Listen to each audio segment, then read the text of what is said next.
Assalamualaikum warahmatullahi ta'ala wabarakatuh.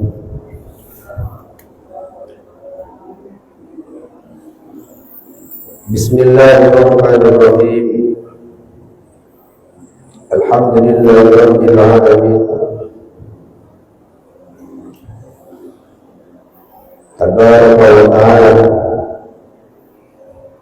Wa inna ma khalaqa al-khalqa liya'rifuhu wa ya'buduhu. Wa miftahu al-'ibadati wal ibadah wa al-'ilm. Wa la yakunu al-'ilmu illa bi-ta'allum. Kama qala asy-sya'ir rahimahullah ta'ala falaysa al-'alimu 'aliman wa laysa hu ilmin kaman huwa jahil wa inna kabiral qawli la ilma indahu saghirun idza tafat alayhi al-mahafil. Wassalatu wassalamu ala sayyidina wa maulana Muhammadin wa ala alihi wa ashabihi al-mujahidin al-qahirin amma ba'd. Qala rabbi ishrah li sadri wa yassir li amri wahlul 'uqdatam min lisani yafqahu qawli. Subhanaka la ilma lana illa ma 'allamtana innaka antal alimul hakim. Bapak-bapak, ibu jemaah salat subuh yang kami hormati, marilah kita panjatkan puja puji syukur pada Allah Subhanahu wa taala atas segala rahmat dan hidayah-Nya serta kesehatan yang telah Allah berikan kepada kita, sehingga di pagi sekarang ini kita tak selalu merasa bosan demi untuk beribadah, berbakti menyembahkan Allah Subhanahu wa taala dengan melaksanakan salat subuh berjamaah. Sallallahu alaihi wasallam, semoga dan mudah-mudahan tetap tercurah limpahkan kepada Nabi Muhammad sallallahu alaihi wasallam telah membawa kita dan alam-alam kemudahan kepada alam yang terang.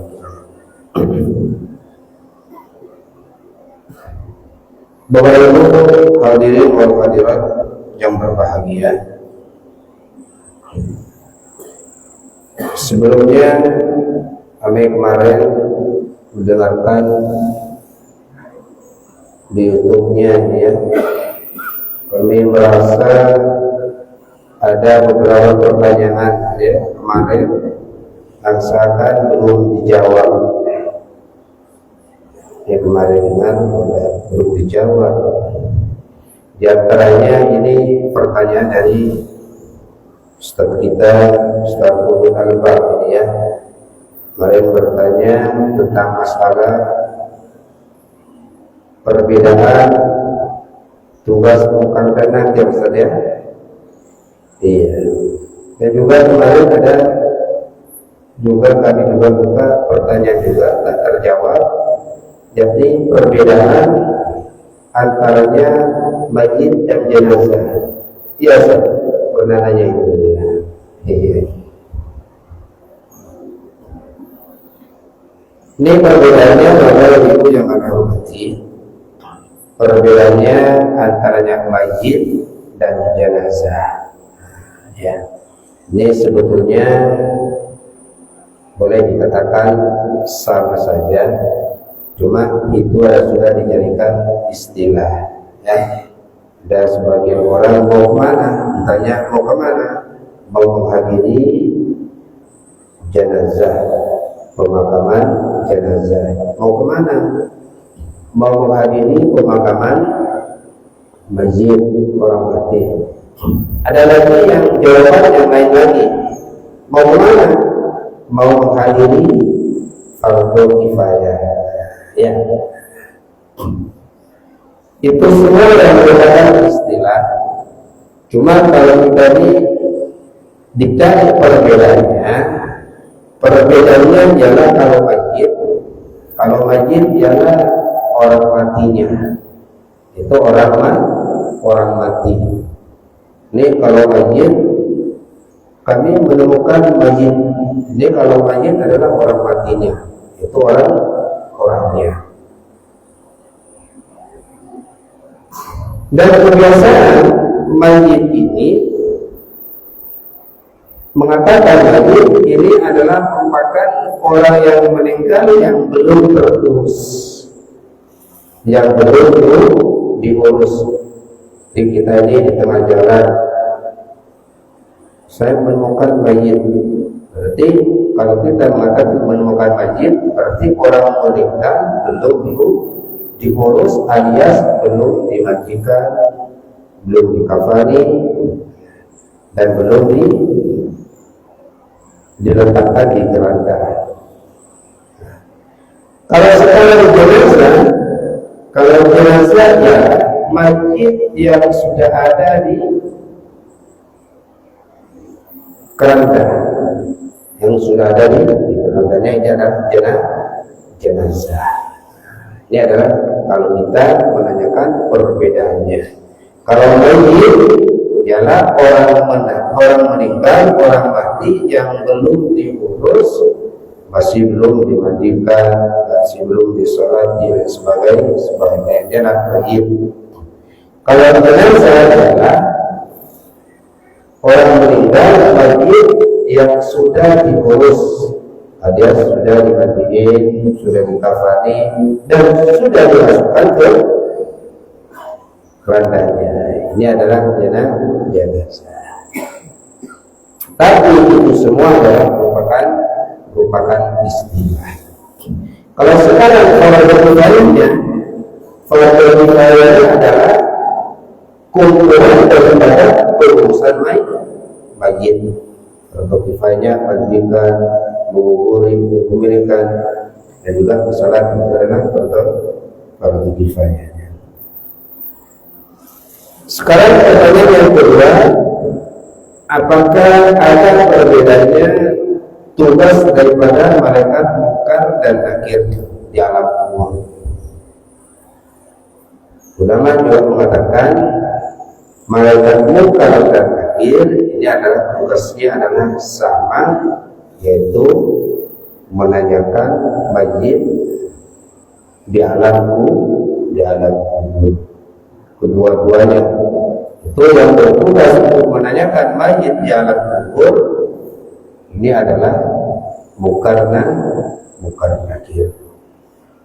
Cuma sekarang kalau sudah ditanyakan apakah ada perbedaannya, ini juga ada ulama yang mengatakan malaikat munkar nakir ini ada yang menanyakan tentang kebaikannya.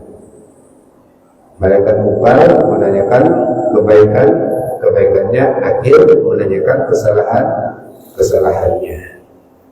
Dan juga ada yang mengatakan ulama perbedaannya daripada tugas munkar dan nakir ialah sebagian ulama mengatakan kalau munkar, malaikat munkar ini adalah menanyakan. Kemudian yang nakirnya apa tugasnya? Yaitu menakut-nakuti, menyiksanya apabila tidak bisa menjawab. Jadi katanya datang setelah orang itu ada di alam kubur, nanti malaikat munkar dan nakir akan datang berdua, yang wajahnya sangat seram sekali, matanya seperti api merah, dan dia yang pertama kali menanyakan adalah munkar. Maka ketika orang itu tidak bisa menjawab, maka munkar menolak kepada nakir. Tidak bisa jawab kir. Ya. Kemudian nakir menggebuknya dengan menggunakan palu yang sangat panas sekali. Dipukul. Setelah dipukul, ditanyakan lagi, maka kalau belum bisa menjawab, pertanyaan satu itu saja yang ditanyakan. Maka Tidak bisa dia lari lagi ke kir, tidak bisa jawab kir, dipukul lagi sampai habis pertanyaan yang ada di talqin. Maka buka menabiyuka itu adalah perbedaannya kalau kita melihatkan perbedaannya. Tapi ini semua adalah pertanyaan yang tujuannya adalah untuk mengajari kepada kita. Ya, Ustaz Nurul sudah tahu semua ya. Kemudian sekarang masalah fikihnya. Babul masih ala khuffaini. Bab mengusap pada dua muzah. Apa muzah itu? Muzah ini kalau kita artikan pada zaman sekarang, mengusap kedua sepatu, ya, mengusap dua sepatu.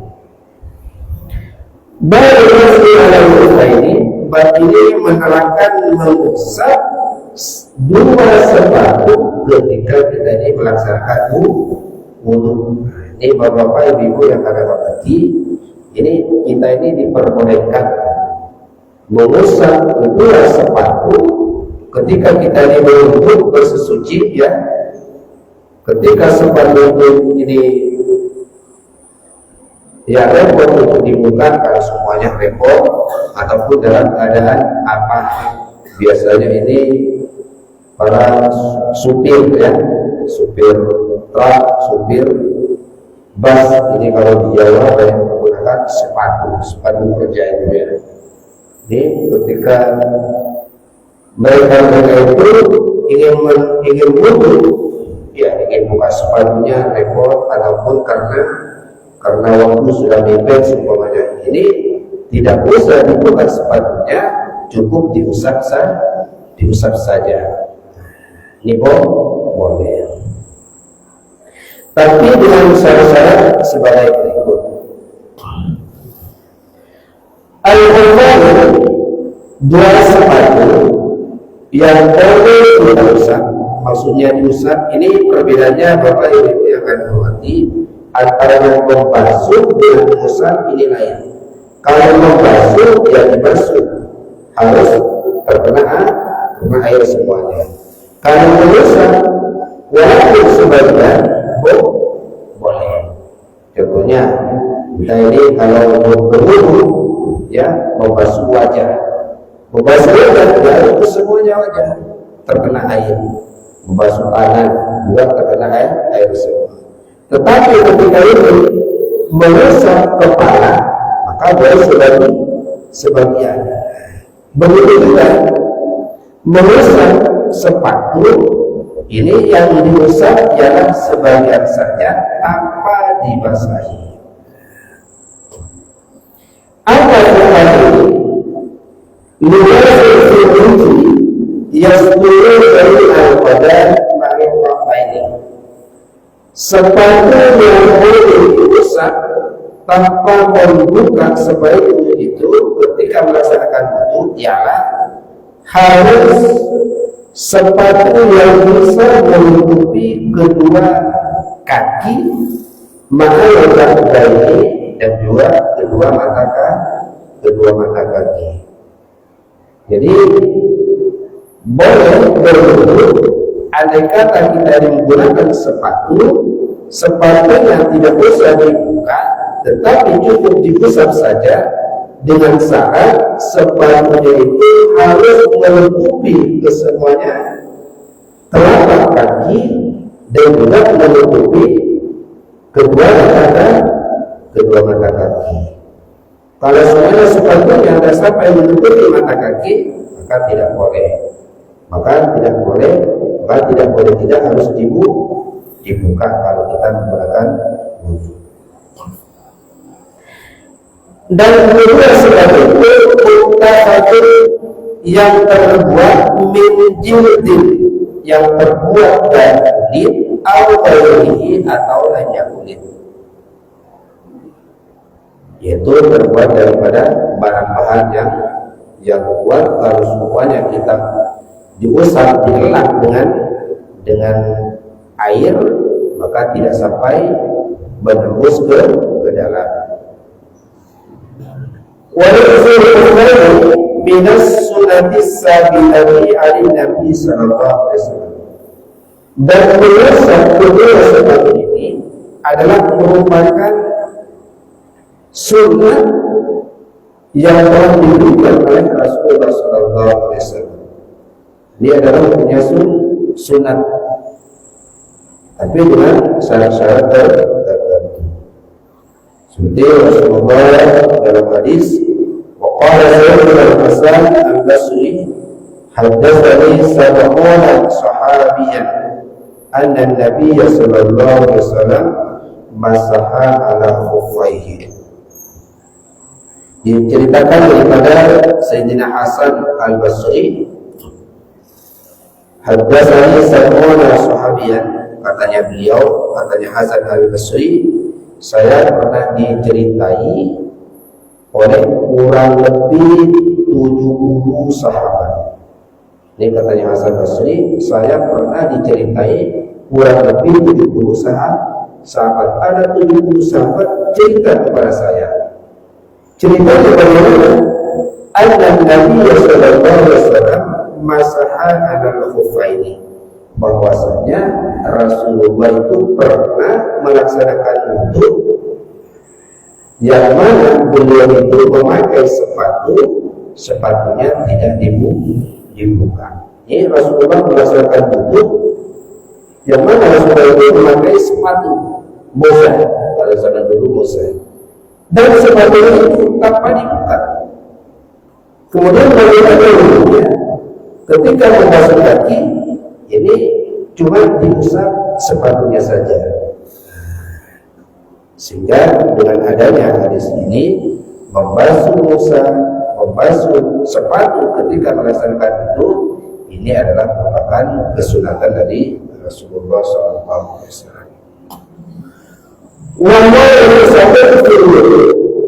Dan membasuh sepatu ruksatun fil wudu merupakan kemurahan, keringanan fil wudu di dalam wudu saja. La fil ghusli, tidak boleh ketika kita ini melaksanakan mandi. Ya, jadi diperbolehkannya mengusap sepatu ini cuma khusus ketika melaksanakan wudu. Kalau mandi tidak boleh. Mandi yang boleh adalah keringanannya adalah menggunakan tayamum.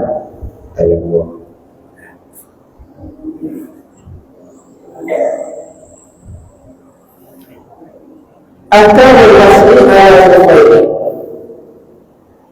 sedangkan hukum mengusap sepatu khamsatu itu ada 5. Ada hukumnya mengusap sepatu ini ada 5. 1 wajib idza tawaqqafa alaihi idrak waqti sholati fardhin aw nahwihi, ketika waktu itu telah mepet. Waktu telah mepet cuma maka mengusap wajib.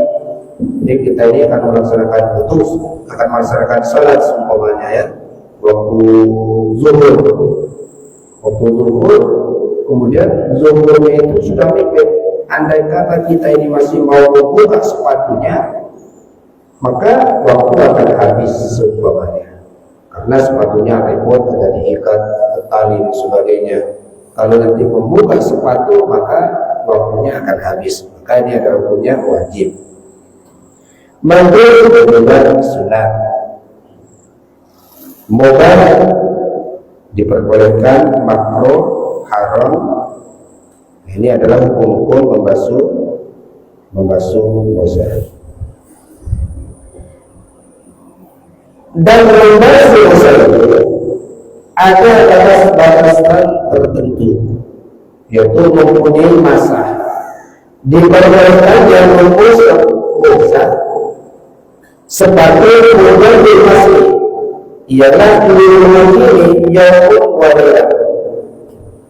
Kita boleh membasuh kedua sepatu ketika kita ini melaksanakan wudu. Ini syaratnya harus 1 hari 1 malam. Syaratnya 1 hari 1 malam. Bagi siapa? Bagi orang yang tidak dalam keadaan bepergian. Kita ini ada di rumah saja seumpamanya ya, ada di rumah, kita ini selalu memakai sepatu, maka lamanya memakai sepatu ini disyaratkan diperbolehkannya untuk mengusap sepatu itu ini cuma 1 hari 1 malam. Jadi kalau sudah lewat 1 hari 1 malam maka tidak boleh. Tidak boleh sepatunya harus dibuka, harus dicuci seperti melaksanakan wudu biasa. Wal musafir, sedangkan bagi musafir salah satu ajaran dinayani ini diperbolehkannya untuk mengusap sepatu ialah 3 hari 3 malam. Kalau seorang musafir diperbolehkannya ialah harus 3 hari 3 malam. Wasal safari al-yaqin berhad, dan perjalanannya itu harus dalam perjalanan yang diperbolehkan, tawil dan juga panjang. Sekitar orang melaksanakan diperbolehkannya melaksanakan safar apa? Yaitu panjangnya sekitar 82 km. Ini Bapak Ibu yang akan menghormati, kita ini boleh meringkas sholat, menjamak sholat ini kalau sudah dalam perjalanan sekitar 82 km. Kalau kita ke Tuban berapa kilo? Tuban berapa? 60. Kalau 60 maka tidak diperbolehkan kosong ya. Tapi boleh melaksanakan kosong jamak ini dalam keadaan tidak menjadi kebiasaan.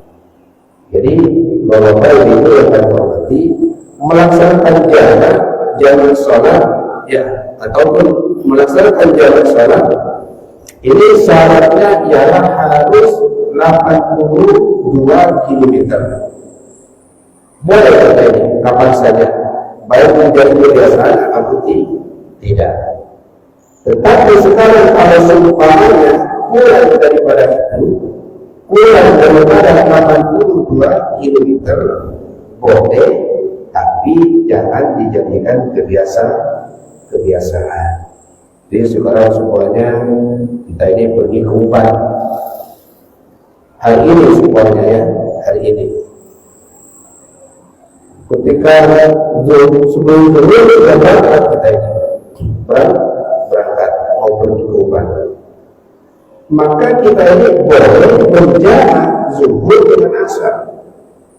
Ketika kita sampai di Batu 9, kita melaksanakan salat zuhur dan juga asar. Ini pun boleh, tapi jangan dijadikan kebiasaan ya. Itulah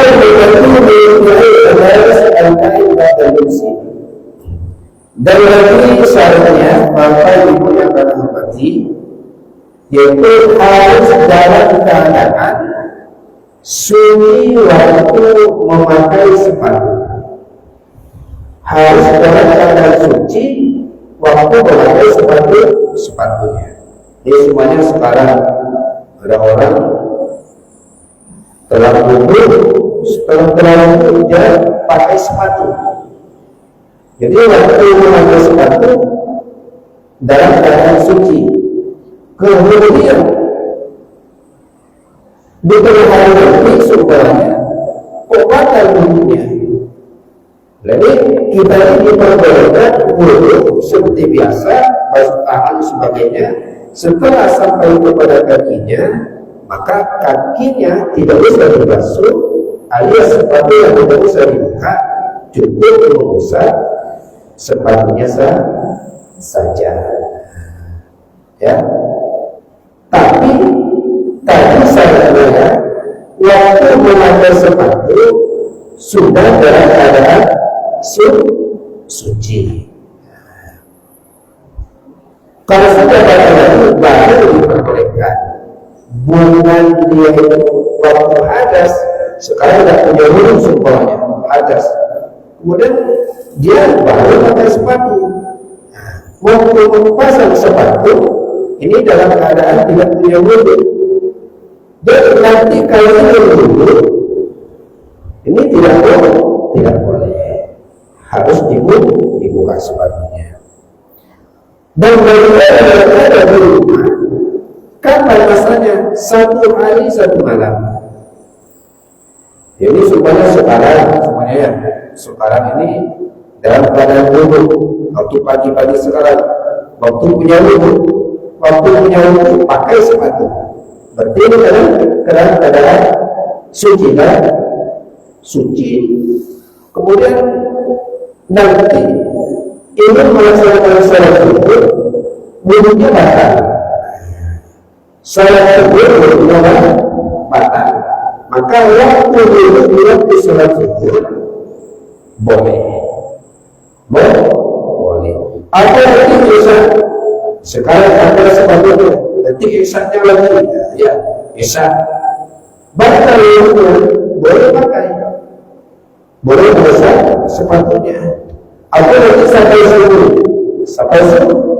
subuh. Ini kan syaratnya harus satu malam. Jadi sampai dari sekarang sampai di besok ini dia masih tetap diperbolehkan untuk mengusap sepatu. Kalau ada yang musafir perjalanan 3 hari 3 malam. Sekarang semuanya pakai sepatu dalam keadaan wudhu suci, sepatunya sudah pasang suci sudah dia punya wudhu. Kemudian nanti duhurnya batal wudhunya, boleh wudhu sepatunya tanpa dibuka. Besok lagi sepatunya tak dibuka, boleh tidak mengusap tanpa dibuka sampai selama 3 hari. Ini adalah kalau musafir. Dan lagi syaratnya adalah sepatunya harus dalam keadaan suci.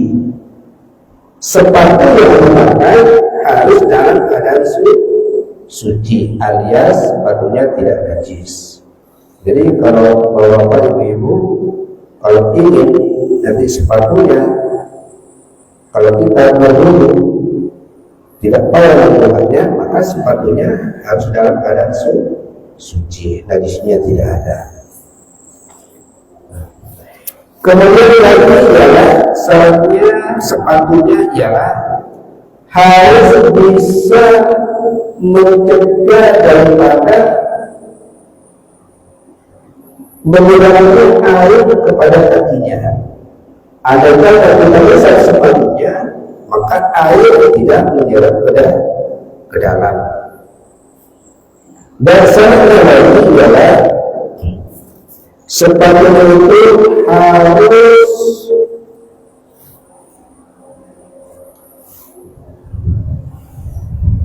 kalau dia selalu Allah bimasjidil fi umuri ma'isatin masjidil musafir fi hajati. Dan lagi syaratnya ialah sepatu itu harus dalam keadaan kuat.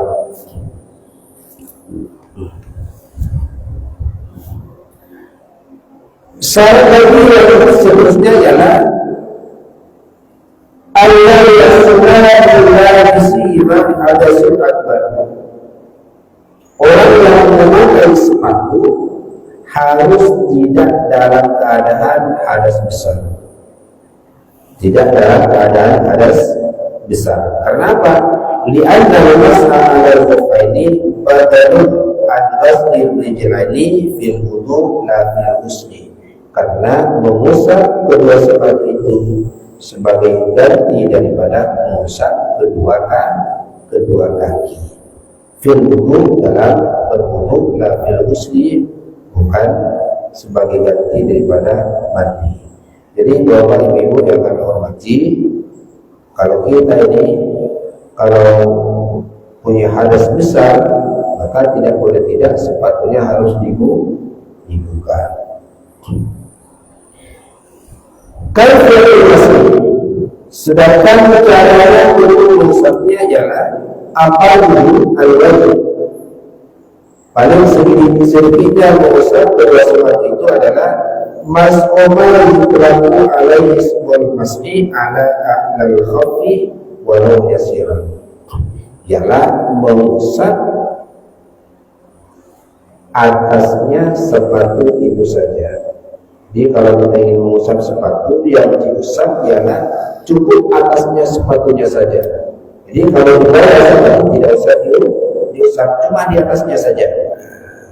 Di bawah sepatunya tidak diusap, yang diusap adalah di atasnya sepatu. Ini adalah syarat-syaratnya untuk mengusap sepatu.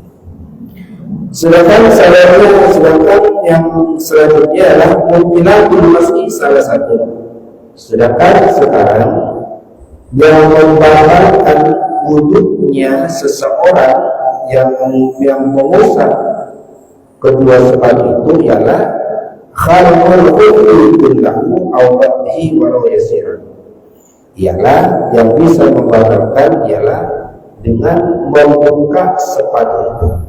Jadi andai kata ada orang berwudu, kakinya tidak dibasuh kaki, air tepatnya diusap saja, maka wudunya itu bisa batal kalau sekarang sepatunya dibuka. Ini walaupun tidak tertutup, walaupun tidak tersentuh perempuan, sepatu saja sudah terbuka, maka wudunya sudah batal.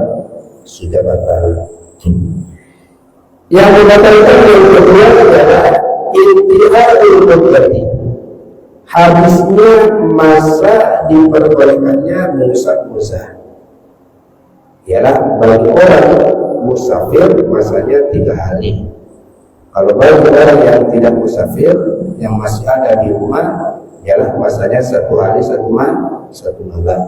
Ini sekarang seumpamanya ya. Sekarang berwudu, pagi sekarang ini berwudu, kemudian kakinya tidak dibuka sepatunya, dia diusap. Mulai sekarang ini wudhunya tidak batal sampai usai dan sebagainya, sampai subuh nanti, maka itu masih diperbolehkan untuk salat. Tetapi kalau sudah sampai kepada 1 hari 1 malam, maka wudhunya batal. Ini adalah batasnya, walaupun tidak penting. Sedangkan yang ketiga adalah sesuatu yang membatalkan wudu. Ini bapak-bapak, ibu-ibu, tentang penjelasan diperbolehkannya mengusap ataupun sepatu. Mungkin ada yang ingin ditanyakan dalam masalah ini. Mungkin ini jarang kita laksanakan ya, ataupun tidak pernah ini. Saya saja tidak pernah mengusap muza ini. Ya, karena apa? Ya, karena tidak pernah berpergian pakai sepatu sebagainya ya. Mungkin ada yang tanyakan?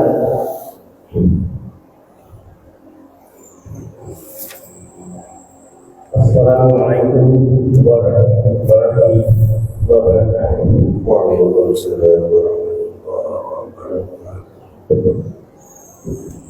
Apa yang dikatakan bahwa Ustaz tadi bahwa yang mengenai hanya mengusap sepatu di atas sepatu itu dengan cara tertentu dan waktu tertentu.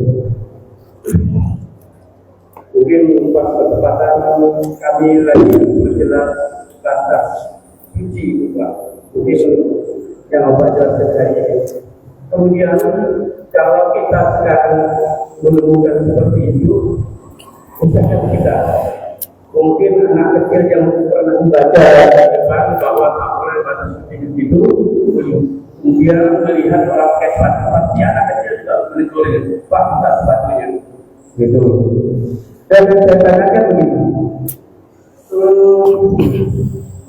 supaya kita tidak berandai-andai dan menanggapi orang, misalnya orang luka dipakai indiplas di batas mata kaki, di bawah mata kaki. Apakah harus dibuka dulu indiplasnya atau cukup dengan mengambil dulu itu disiram aja atau dicuci aja bagian yang ada indiplas itu, atau tempat yang luka apa dibuka dulu perbannya atau diusap di atasnya aja. Itu adalah pertanyaan saya. Terima kasih. Assalamualaikum warahmatullahi wabarakatuh. Waalaikumsalam warahmatullahi wabarakatuh. Yang lain?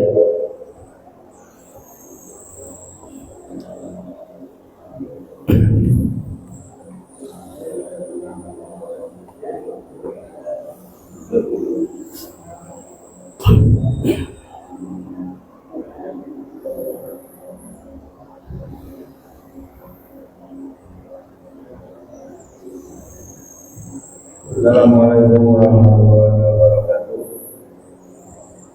Dalam konteks kejadian mungkin membantu sepatu atau moja itu apakah memang mengganti nasional itu sepatu seperti sekarang ini atau seperti apa itu? Apa sepatu seperti pegang gitu ya? Atau dia lebih tebal dari kaos kaki tapi lebih tinggi dari sepatu? Tadi kan di antara 5 kriteria musim tadi mungkin sepatu tadi ini tidak memenuhi syarat gitu.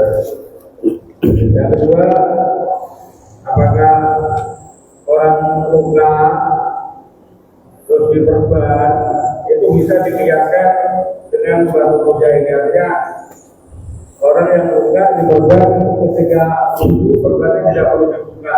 Assalamualaikum warahmatullahi wabarakatuh.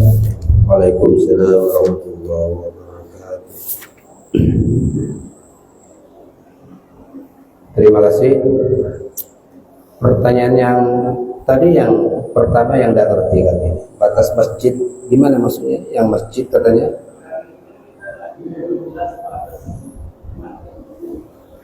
Ada anak kecil katanya.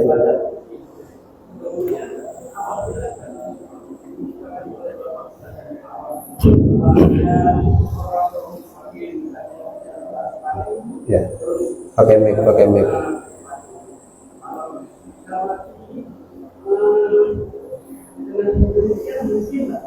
Kalau orang tua yang dengar mungkin yang bersangkutan lebih, tapi kalau anak-anak yang tahu batas sucinya itu langsung Pak buka sepatunya Pak, ini batas suci di sini. Apa boleh? Iya, boleh melarang ya. Ya kalau melarang ya boleh-boleh saja ya. Bahkan misalnya orang musafir, orang apa yang bagi dia yang masuk pakai sepatu, ditegak dia, jangan pakai sepatu permen. iya.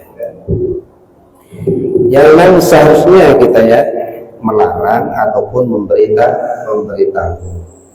Ya kalau sudah ada batas suci, seharusnya kita memberitahu atau melarang.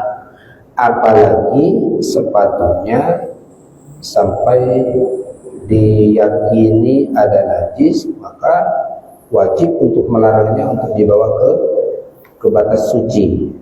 Wajib kalau diyakini sepatunya ada najis. Karena apa? Karena kita ini masuk ke masjid haram hukumnya membawa najis. Kita masuk ke masjid haram hukumnya membawa najis. Ya. Ini sehingga para ulama itu juga mengatakan, bagaimana Pak Ustaz kalau sekarang kita menemukan cecak di luar masjid, nemu cecak di luar masjid, kemudian cecaknya diambil, dimasukkan ke masjid, Yang mana cecak itu kalau di masjid ya berak dan sebagainya. Ini ulama mengatakan haram memasukkan cecak ke dalam masjid. Kok haram? Karena cecak itu akan berak dan sebagainya. Ataupun kita ada ayam di luar masjid, kita ambil di kandang di dalam masjid sehingga berak dan sebagainya di masjid. Ini adalah hukumnya haram. Begitu juga kalau sumpahnya ada orang bersepatu atau pakai sandal, ya sepatu pakai sandal, maka kita ini harus menegurnya dan harus melarangnya kalau sumpahnya sandal sepatu dibawa ke batas suci. Harus ya ditegur. Sekarang bagaimana kalau sumpahnya anak kecil? Nah, ini harus menggunakan ya adab dan cara-cara yang baik ya cara-caranya kalau para anak kecil ya cara-cara yang bagus. Dan juga kepada orang juga cara-cara yang baik. Man ramikum mukaran kalau yuwayir yadihi, dan menggunakan hikmah, kebijakan sebagainya. Ya. Kenapa saya tanyakan itu? Karena ada orang yang datang dari rumahnya pakai sepatu itu alatnya sakit. Alasan sakit kalau dipindahkan ke lantai yang tidak pakai alat. Kemudian yang saya khawatirkan itu karena sepatu itu sampai seharusnya kalau dipakai motor mungkin naik ke pakai sepatu itu yang saya ada saksi itu. Tapi kalau dia dari rumah juga pakai sepatu itu dengan alasan tidak bisa berpindah pastinya tentu dengan lantai atau bagaimana. Itu yang saya akan tanyakan. Apa boleh kita buka sepatunya? Karena ini dilakukan oleh orang tua. Jadi setiap Jumat saya lihat. Karena apa? Nah, itu yang menjadi pertanyaan saya. Apa wajar kita? Misalnya kalau bawa sepatu itu di dalam masjid aja lah, dari rumah kita pakai sepatu lainnya, baru sampai masjid pakai sepatu itu. Maksud saya begitu, Bang. Terima kasih. Ya harus saling pengertian lah istilahnya ya. Orang yang sakit itu juga ya, kalau boleh pakai sandal dan sebagainya, atau kalau memang terpaksa ya harus tidak harus pakai sepatu ya, sepatunya sepatu yang suci, yang bersih. Kalau sudah bersih ya tidak apa-apa masuk ke dalam. Tapi kalau sudah kotor dan sebagainya, kalau orang itu bahkan mengganggu kepada jamaah saja, maka sebaiknya tidak usah pergi ke masjid. Ya. Kemudian itu ya, ini cara-cara negurnya yang baik gitu ya. Kemudian pertanyaan yang kedua, ini juga dengan pertanyaan yang ketiga. Kalau masalah yang tadi itu, ini ada bab khusus. Ini tinggal berapa lembar saja ini ya. Ini itu nanti babnya di bab tayamum. Di bab tayamum itu ada ahkamul jabirati, hukum-hukum perban gitu ya. Ini itu ada bab khusus. Bagaimana sekarang di wudu, sedangkan kita ini menggunakan perban. Ini ada hukum khusus ya. Insyaallah ini mesti insyaallah dua kali atau 3 kali lagi ini babnya. Insyaallah untuk minggu yang akan datang nih bab tayamum. Bagi orang yang pakai habit plus ya, Bapak Ibu yang kami hormati, kalau pakai habit plus orang melaksanakan wudu, kalau diyakini habit plusnya itu adalah tidak meresap air, maka wudunya tidak sah ya. Tetapi nanti ada bab-bab tertentu kalau sumpahnya nanti handiplusnya dibuka ya, handiplusnya dibuka atau perbannya dibuka, nanti tidak ada hubungannya juga Habis tidak ada gunanya bagaimana? Walaupun kebutuhannya dibuka, yang bukanya juga tidak boleh terkena air seumpamanya. Nah, maka nanti ini adalah ada hukum tertentu itu bagi orang yang menggunakan perban. Maka nanti cukup diusap saja, ya, diusap atasnya saja. Nah, ya. Tapi kalau cuma handiplas mukanya sedikit semuanya, maka tidak boleh tidak itu nanti dibuka. Dan bagi orang yang selalu pakai handiplas, ini diperhatikan adalah kalau sudah dibuka, ini adalah apa itu namanya, limnya nanti itu diperhatikan ya. Ini karena masih ada lim, maka limnya itu nanti harus dibersihkan, takut tidak tersentuh air. Jadi secara kesimpulannya boleh ya boleh kalau semuanya nanti dibuka. Membukanya yang di plus itu tidak ada gunanya. Maksudnya bagaimana? Dibuka juga nanti lukanya tidak boleh tersentuh air. Nah, ya, maka lebih baik tidak usah dibuka, diusap saja. Tapi itu nanti ada syarat-syarat tertentu. Juga ini pertanyaan yang ketiga juga begitu, ada peraturan khusus. Itulah jawaban ibu yang kami hormati. Mungkin cukup ya. Saya mau tanya lagi, ada? Ya mungkin sudah, mudah-mudahan kajian pada siang sekarang ini, subuh sekarang ini dari kajian yang barokah dan manfaat. Amin amin ya rabbal alamin. Ala hadin ya ulalatin salih. Al-Fatihah. A'udzu billahi minasyaitonir rajim. Bismillahirrahmanirrahim. Alhamdulillahi rabbil alamin arrahmanir rahim. Maliki yaumiddin iyyaka na'budu wa iyyaka nasta'in. Ihdinas siratal mustaqim. Siratal ladzina an'amta 'alaihim ghairil maghdubi 'alaihim waladdallin. Amin. Oh iya, ini sepatu tadi tak terjawab lagi ya. Ini sepatu ini ya, Musa. Ini kalau dulu Musa itu adalah sepatu khusus ya, kalau dulu ya. Kalau dulu Musa itu yang dikatakan Musa adalah sepatu khusus. Biasanya kalau zaman dahulu itu seperti sepatu-sepatu yang dipakai Aladin itu ya. Ada muncul ke depan itu adalah yang Musa aslinya pada zaman dahulu. Tapi untuk zaman sekarang ini adalah bukan cuncungnya yang dibahas. Dia ada konteks zaman sekarang adalah sepatu yang terbuat dari kulit ataupun yang sudah menutupi mata kaki. Ini adalah sudah diperbolehkan. Kalau kaos kakinya ini tidak boleh.